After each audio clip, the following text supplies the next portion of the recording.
It was once the 7th largest company in America, a titan of innovation that redefined the world of energy. For 6 consecutive years, Fortune called them the most innovative company in America. Their slogan was simple: ask why. But when the world finally started asking why, this $100 billion empire collapsed in just 24 days. This wasn't just a bankruptcy. It was a premeditated heist by the smartest guys in the room.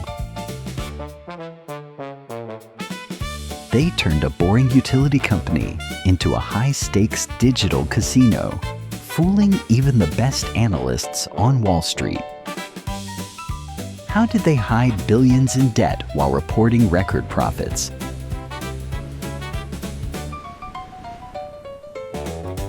Welcome to the Wealth Archive. Today we decode the accounting magic of Enron. In the beginning, Enron was just a pipeline company. They moved gas and power through physical pipes. But in the late 90s, energy markets were deregulated. The chains were off, and a new world was born. Jeff Skilling transformed Enron into an asset-light company.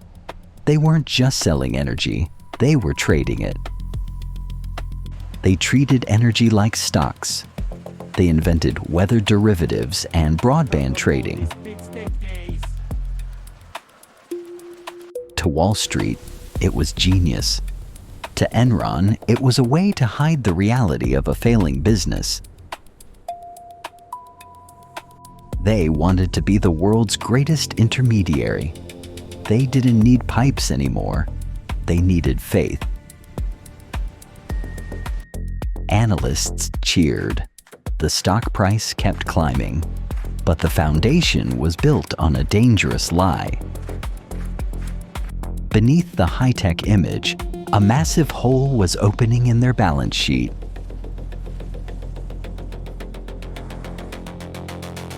Skilling had a trick up his sleeve. A trick that would turn imaginary dreams into reported profits. This was the mark-to-market accounting magic, and it was pure illusion. Normal companies book profit when the cash arrives. Enron used mark-to-market to book it before it even existed.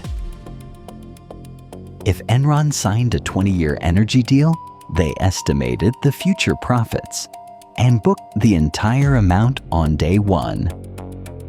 It was like booking your salary for the next 20 years on your first day of work.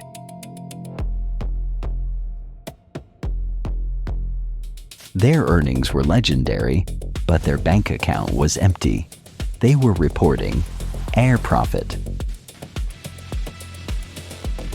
By tweaking their assumptions, they could manufacture any profit they needed to meet Wall Street's expectations. This created a dangerous gap between perception and reality. As long as the stock price rose, the bubble held. Skilling called it the most transparent way to report value. In reality, it was the perfect camouflage for failure. Shockingly, the regulators allowed it. The mark-to-market magic was officially approved, and the monster was unleashed. Enron was now floating on a fantasy, but soon the future profits they booked would fail to arrive. To keep the illusion alive, they had to move the debt somewhere else. Somewhere no one could find it. If mark-to-market was the magic for profits, CFO Andy Fastow had a trick to hide the losses. He created hundreds of special-purpose entities named after Star Wars characters to absorb Enron's debt. On paper, Enron remained debt-free and profitable. The reality was hidden in a complex labyrinth of paper shells. Fastow even ran these entities himself, skimming millions in fees while the company sank deeper into the void. It was the world's most expensive shell game, and for years, even the brightest analysts didn't dare to look under the rug. They used these shells to manipulate the balance sheet, turning liabilities into investments through accounting trickery. They weren't just a company. They were a financial illusion that everyone wanted to believe in. Whenever an analyst asked for details, Enron made the math so complex that people felt stupid for not understanding it. The monster was growing in the dark, but inside Enron, the culture was just as dangerous as the math. Inside Enron, it was survival of the fittest. Skilling introduced a brutal system called rank and yank. Every year, the bottom 15% of employees were fired. It created a culture of paranoia and extreme greed. To survive, you had to report profits, even if they weren't real. Morality was a luxury no one could afford. They even built a fake trading floor to fool visiting analysts.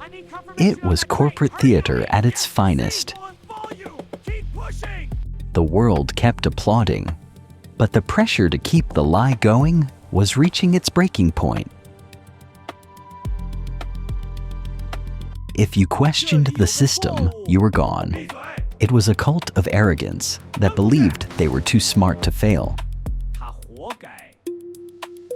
Ask why, they said. But the real answer was a question no one wanted to face. Is any of this real?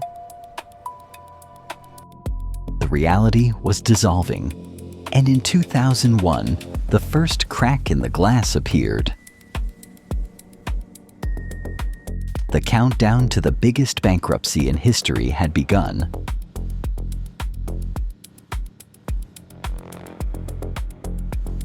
Sharon Watkins, an Enron executive, sent a memo to the chairman. I am incredibly nervous that we will implode in a wave of accounting scandals. Suddenly, Skilling resigned.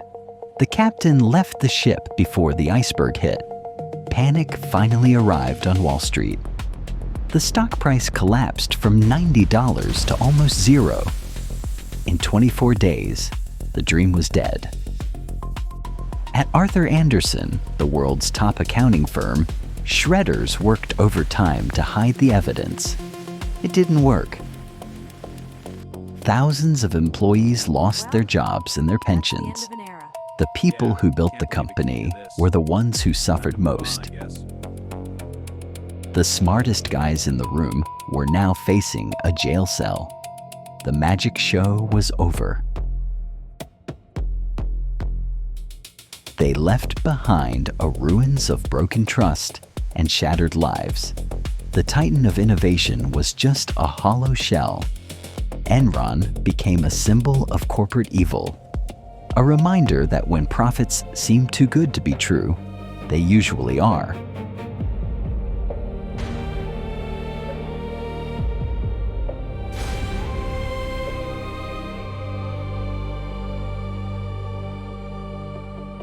Out of the ruins, new laws were born to protect investors. But can you ever truly legislate against greed? History doesn't repeat, but it rhymes. From Enron to FTX, the scripts are always the same. Complexity covers corruption. The lesson is simple. If a business model is too complex to explain, it's probably a scam. In a world of digital illusions, cash flow is the only reality. Don't be blinded by creative accounting. Trust is built on transparency, not arrogance. Stay sharp and always ask why. Subscribe to the Wealth Archive. Decode the past. Secure your wealth.